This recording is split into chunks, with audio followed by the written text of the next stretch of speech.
Amém.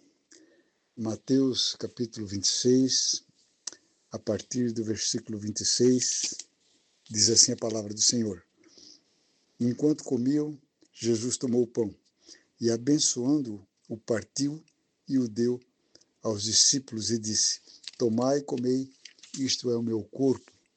E tomando o cálice, dando graças, deu-lhe dizendo: Bebei dele todos, porque isto é o meu sangue, o sangue do Novo Testamento, que é derramado por muitos para a remissão dos pecados. Testamento ou aliança, ou pacto, né? Um contrato, não um contrato como nós vemos hoje, mas algo mais sagrado, mais firmado em promessas eternas, um pacto eterno. Então o Novo Testamento é essa nova aliança.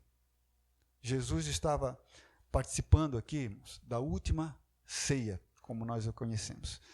Era a última semana de Jesus no seu ministério terreno. E é interessante, irmãos, que a Bíblia, ela destina 1/3, né? Os evangelhos, todos os 3 evangelhos, praticamente 1/3 do evangelho é dedicado a descrever a última semana de Jesus antes da crucificação.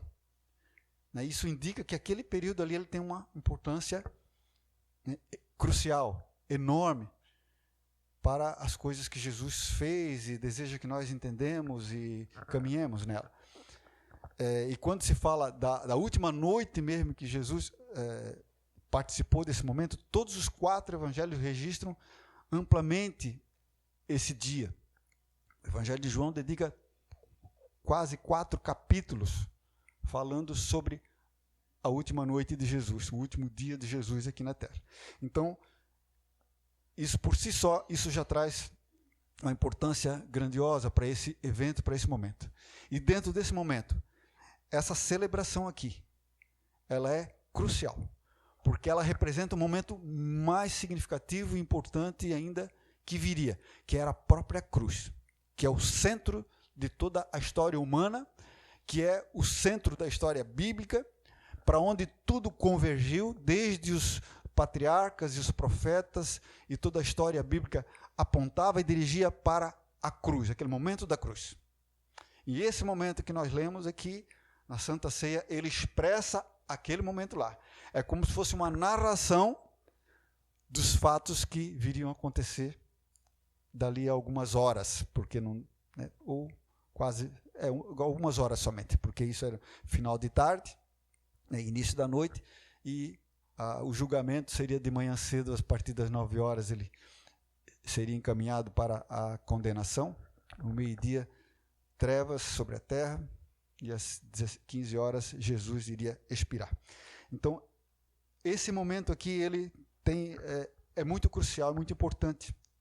E Jesus disse que, olha, ele estava na refeição da Páscoa, uma celebração, né, especificamente judaica. E ele diz, olha, eu desejei muito comer essa Páscoa convosco. Ele ansiou, desejou aquele momento, não pela Páscoa em si, mas pelo o que aquilo iria significar. E durante a refeição, diz, olha, e quando comiam Jesus, então ele pegou o pão, abençoou, o partiu, deu aos seus discípulos e disse, olha, esse pão, ele é o meu corpo. Ele representa o meu corpo, que vai ser dado, vai ser partido por vocês. E aí ele pega o cálice, e ele distribui o cálice. E ele diz assim, esse cálice, o conteúdo dele é o meu sangue, ou seja, não é o sangue dele porque Jesus estava ali. Então ele representa o meu sangue. Ele simboliza, ele significa o meu sangue, né, que é derramado por muitos. Vejam, por muitos. Por quê? Por muitos, por quê? Porque ele bate a porta, né, e chama. Aquele que abrir entrará em sua casa e ceará com ele. Então, por isso é por muitos. Porque muitos rejeitam. Então, não é por todos. Né? Aí ele diz que esse é o sangue do Novo Testamento. Na Velha Aliança, ela foi celebrada por Moisés com sangue de animais. E Moisés ungiu o tabernáculo e os utensílios, e ungiu os sacerdotes, e disse, olha, esse é e o povo, e ele disse, esse é o sangue da aliança que eu faço com vocês. E aí Jesus vem agora e diz assim, olha, esse é um novo testamento, essa é uma nova aliança.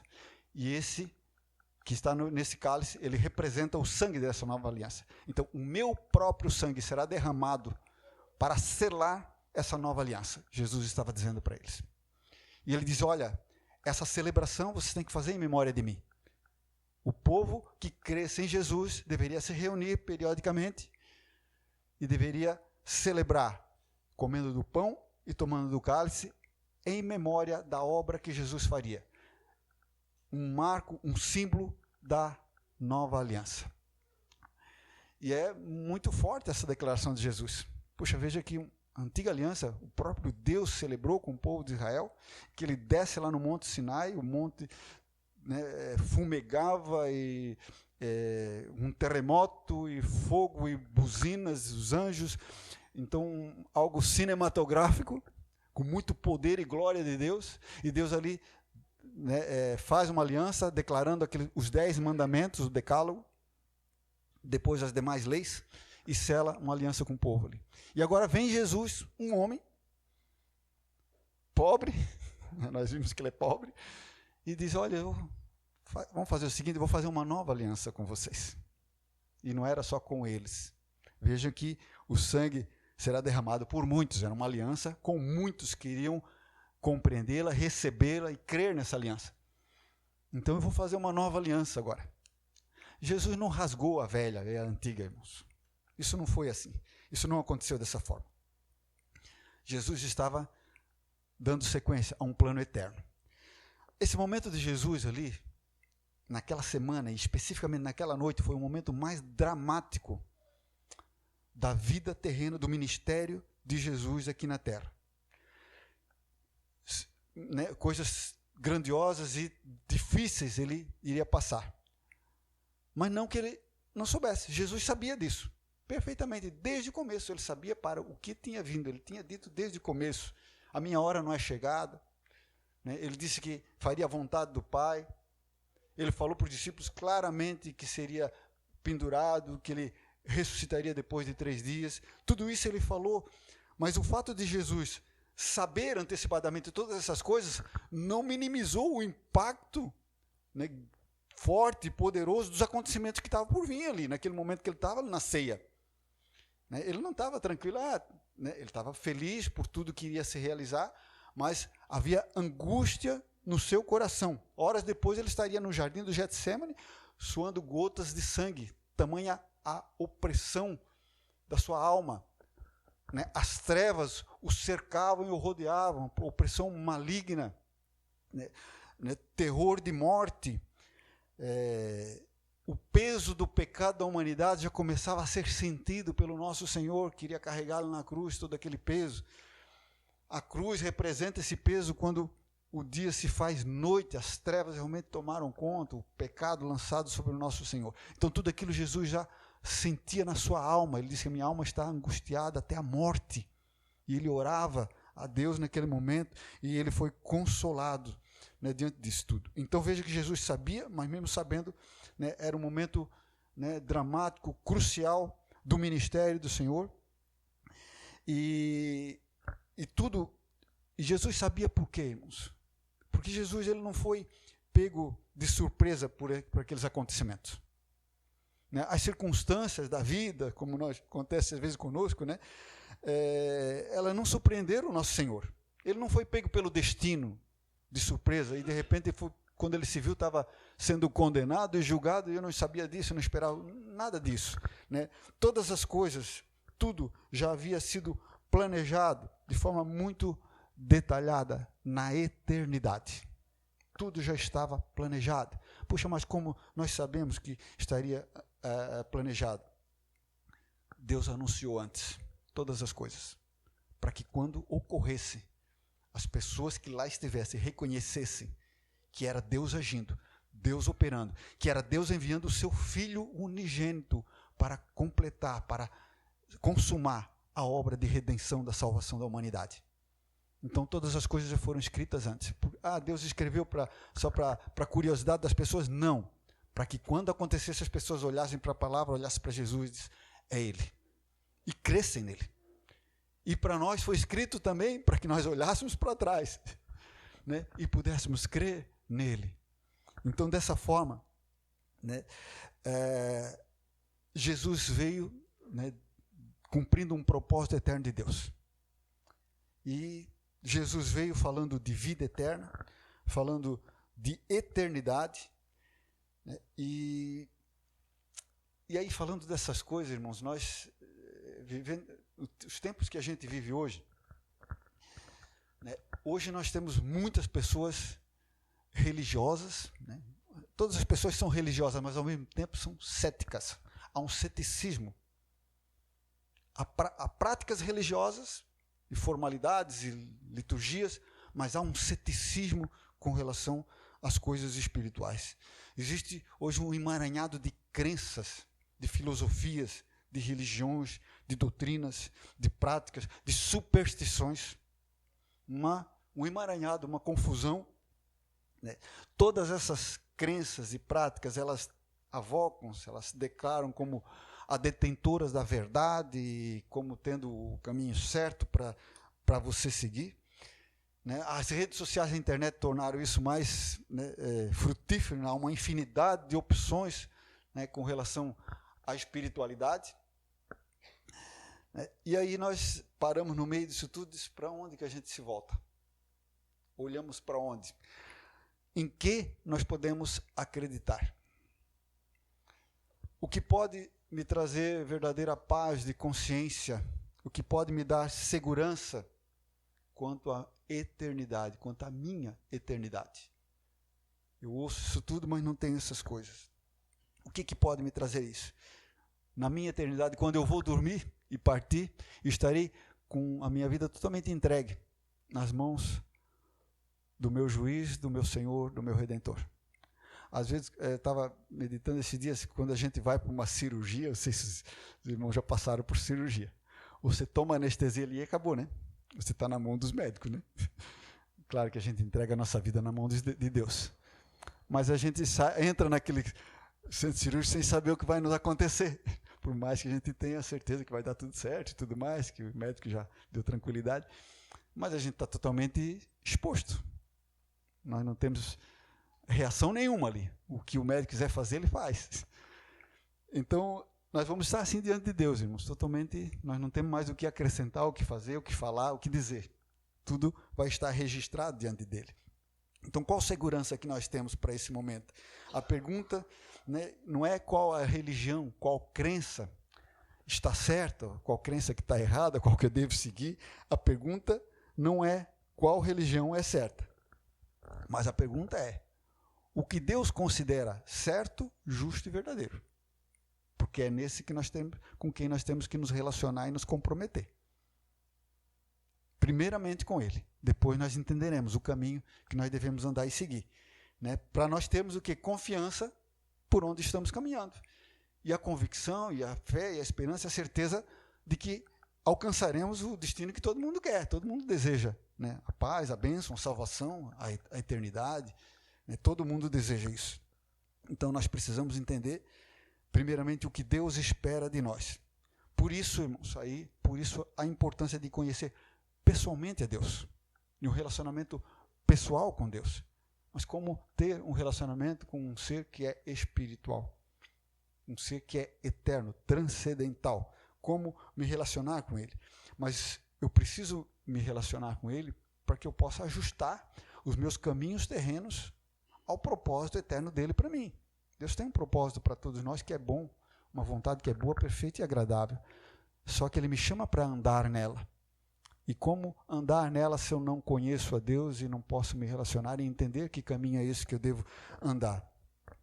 Então, ter comunhão com Deus, receber a direção de Deus, não é algo secundário, né? Não é algo que pode esperar para depois. Minha vida está nas mãos de Deus. É um sopro, a Bíblia diz. Mas nós não podemos esperar.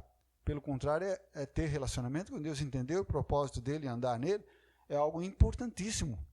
E não só importantíssimo, urgente para a nossa existência. Não é para amanhã, é para hoje, é para agora. Né? Porque o que é que está em jogo nessa questão toda? É a nossa eternidade, é a nossa alma.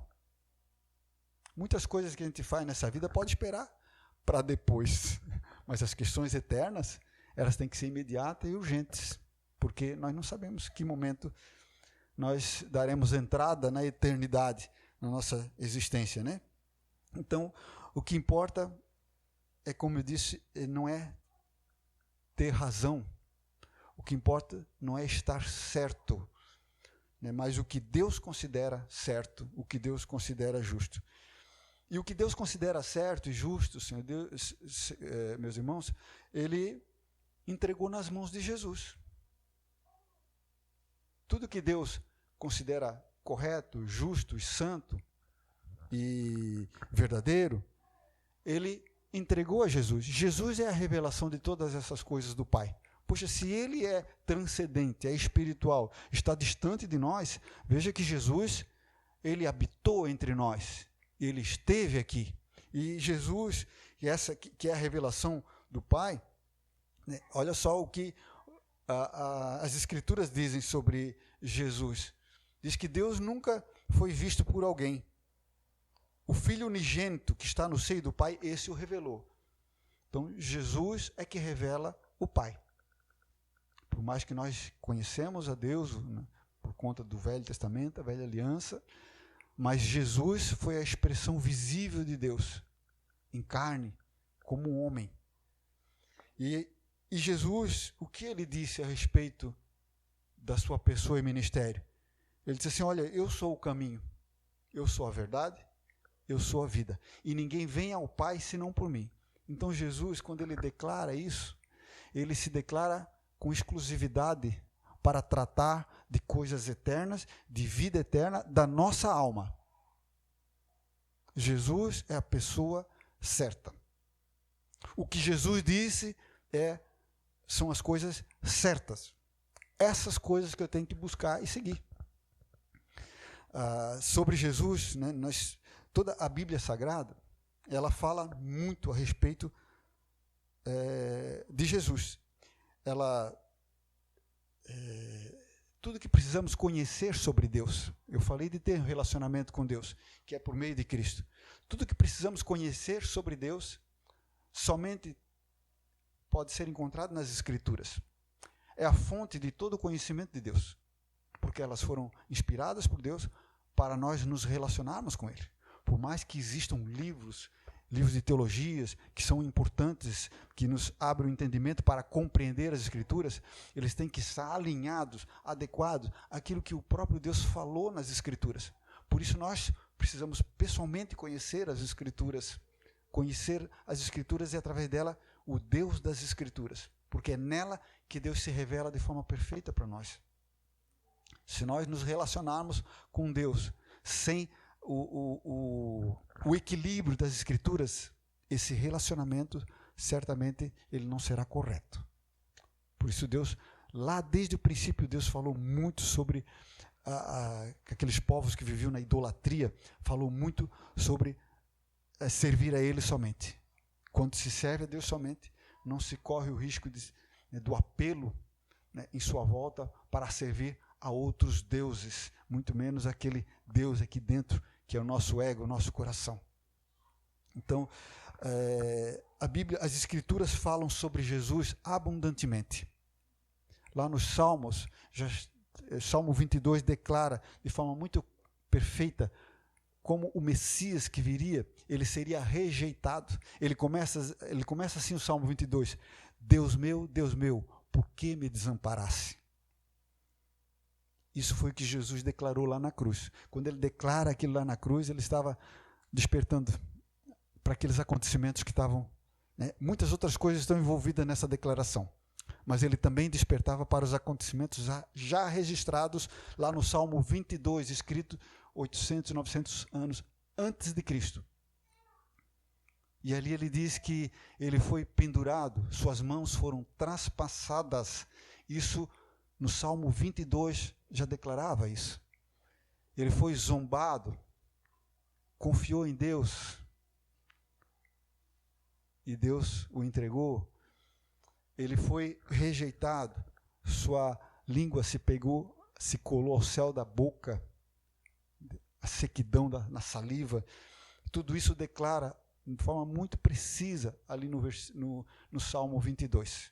repartiram entre si as minhas vestes e sobre a minha túnica lançaram sorte. Tudo isso aconteceu, nós vemos, né, mesmo que não conheça a Bíblia, hoje os filmes ajudam a compreender esses momentos, né? Então, mas já estava escrito no Salmo 22. O profeta Isaías falou amplamente que Jesus ele foi moído, foi partido pelas nossas iniquidades, e o castigo que hoje nos dá paz foi colocado sobre ele, e pelas suas pisaduras, pelas suas feridas, nós fomos sarados dessa chaga mortal que é o pecado. Isaías 53. O mesmo profeta Isaías, ele fala de Jesus como nascendo de uma virgem. A virgem conceberá e dará à luz um filho, e seu nome será Emanuel, que significa Deus conosco. Jesus é o Deus conosco. Isso lá na Velha Aliança, no Velho Testamento, declarado pelos profetas. O profeta Zacarias também falou que ele seria avaliado, ele seria traído e vendido por 30 moedas de prata. E o mesmo profeta Zacarias diz que ele entraria em Jerusalém montado num jumento, filho de uma jumentinha. Num jumentinho, filho de uma jumenta. Onde ele foi aclamado como rei, para ser logo mais, alguns dias depois, ser declarado culpado pelo povo e condenado. A nossa culpa ele levou sobre si. Então toda a Bíblia Sagrada, ela apontava, ela validava aquilo que Jesus declarou e aquilo que Jesus fez. Tudo que a Bíblia Sagrada que eles tinham até então era o Velho Testamento somente. O Novo Testamento foi escrito depois da ressurreição de Cristo. Então, o que credencia Jesus a inaugurar uma nova aliança? Primeiro que ele era o cumprimento da antiga. Neles, toda a antiga aliança apontava, direcionava para ele. E quando ele chega, ele cumpre essa aliança e ele recebe toda a autoridade para estabelecer uma nova aliança. Isso que ele fez com os discípulos, uma forma singela, em volta de uma mesa, simples, mas de algo poderoso que iria acontecer a partir da sua crucificação e da sua ressurreição. Então, o que credenciaria Jesus, né, a nós dizermos, ou ele declarar que a sua obra, né, foi suficiente para pagar os nossos pecados, para nos dar a vida eterna? O que o credenciaria isso?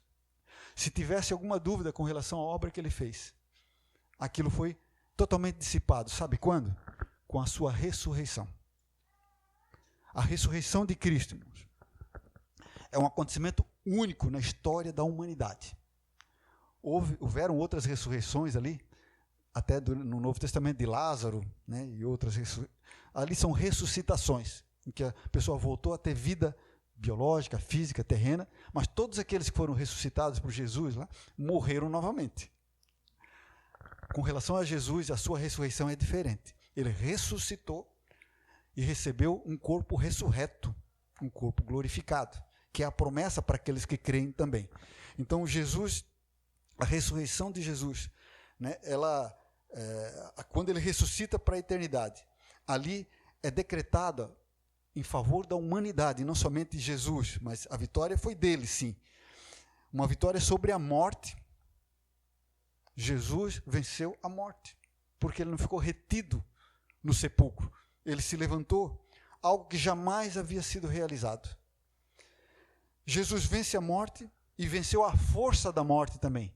A força da morte é o pecado. Jesus venceu o pecado também. E ele venceu o mundo também.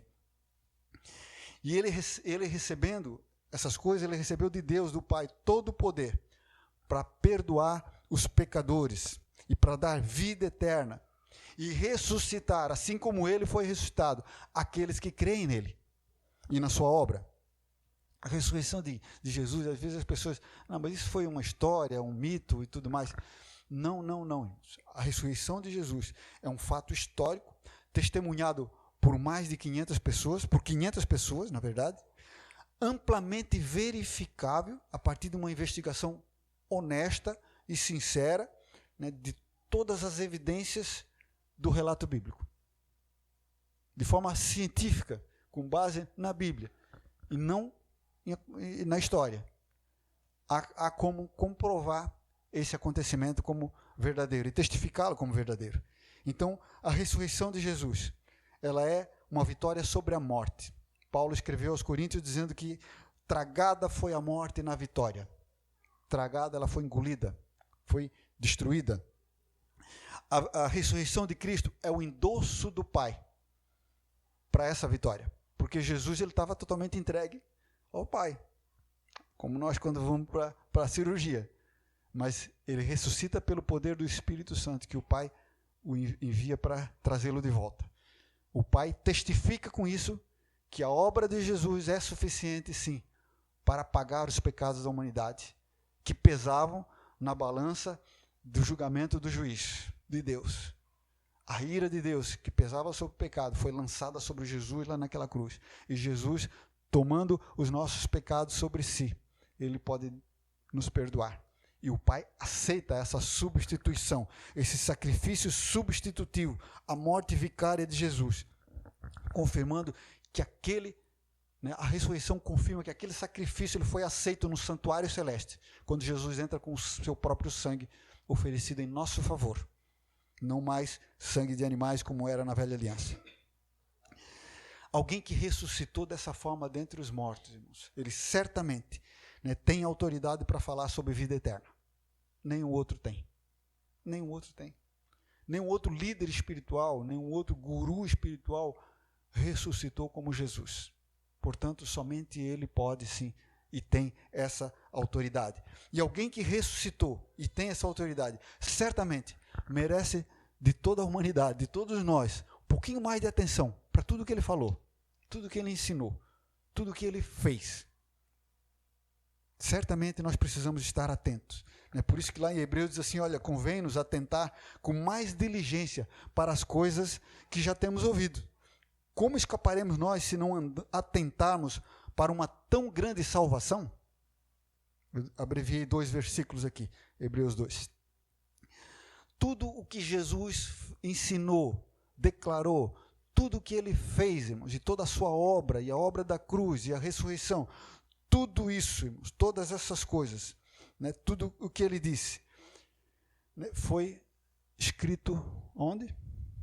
Nas Escrituras Sagradas, no Novo Testamento, que complementa aquilo que já era inspiração de Deus, e essas coisas inspiradas pelo Espírito Santo de Deus foram transcritas num livro.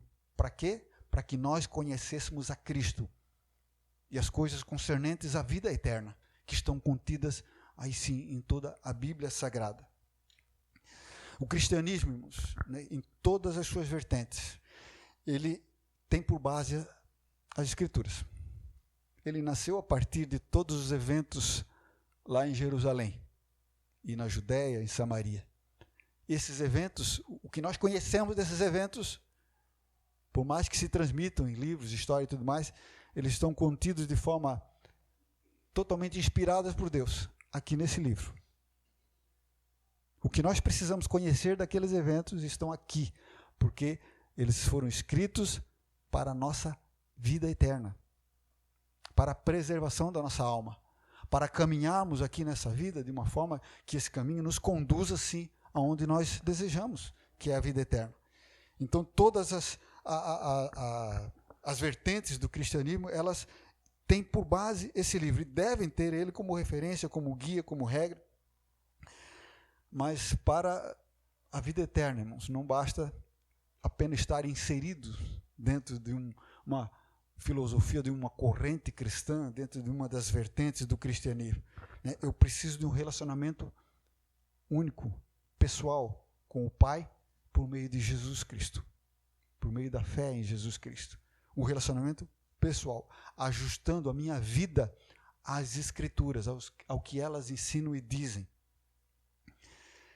E aí sim, com base nisso, eu estabeleço um relacionamento correto com Deus. Eu posso ter um relacionamento correto com Deus, porque eu tenho a verdade para guiar as minhas vidas e não ser iludido pelos apelos do mundo, pelas minhas emoções, pelos meus sentimentos, pelos meus preconceitos.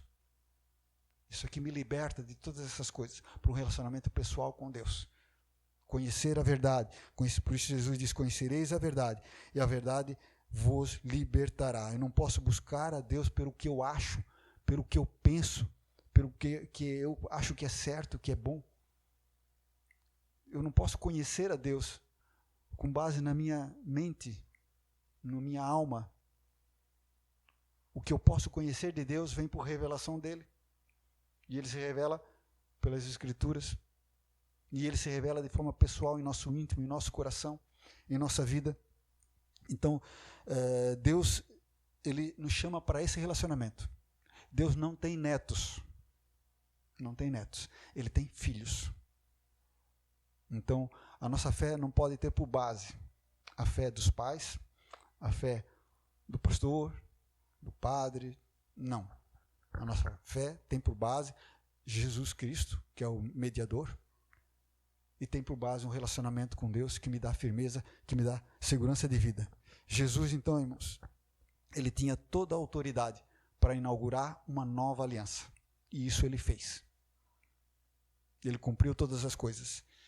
E por isso, Filipenses diz assim, por isso também Deus o exaltou soberanamente, e lhe deu um nome que está sobre todo nome, para que ao nome de Jesus se dobre todo o joelho dos que estão nos céus e na terra e debaixo da terra, e toda língua confesse que Jesus Cristo é o Senhor, para a glória de Deus Pai. Então ele, conquistando essa vitória, ele recebeu todo o poder e glória, e recebeu todo o poder para exercer juízo. Ele é advogado hoje, mas ele será juiz de toda a terra. Então todo joelho vai se dobrar dos que estão nos céus, dos anjos, dos que estão na terra, os homens, embaixo da terra, os que já partiram, que vão ser chamados para juízo. Então todos vão declarar, não, Jesus é o Senhor, para a glória de Deus Pai. E ainda Jesus não se antecipa, né? A sua morte. Então, naquele momento da ceia ali, Jesus se antecipa a sua morte para celebrar essa aliança. Porque o que selou essa aliança foi a cruz. A cruz selou a aliança. Só que na cruz não haveria momento para isso. Ele precisava fazer isso antes, estabelecer isso antes. E ele estabelece antes da cruz. Ele estabelece essa aliança que iria ser validada a partir da crucificação confirmada com a ressurreição. Mateus 26, 28, então diz assim, porque isto é o meu sangue, o sangue do Novo Testamento, que é derramado por muitos para a remissão dos pecados. Olha só, irmãos. O sangue será derramado. Jesus seria crucificado. E ali ele estabelece uma ordenança para aqueles que creem. Façam isso, compartilhem do pão e do cálice, em uma celebração de unidade cristã, que declare que a minha morte é suficiente, que declare que vocês estão debaixo dessa aliança que eu celebro com vocês hoje. Jesus fez uma aliança, irmãos, que está aberta para todos aqueles que querem entrar nela. Mas nós temos que nos colocar debaixo dessa aliança, por meio da fé em Jesus Cristo, daquilo que ele fez lá no Calvário por nós. Compreendendo que servir a Jesus não é só ter o mérito da salvação, mas tem um chamado para renúncia do pecado, renúncia de uma natureza velha e corrompida pelo pecado. Jesus nos chama para uma nova vida, debaixo de uma nova aliança, para viver para Cristo e não mais para a própria carne, para as próprias necessidades, como se essa vida terrena tivesse um fim em si mesma e não existe mais nada além disso. Nós estamos numa preparação para a eternidade e temos que nos preparar muito bem com relação a isso.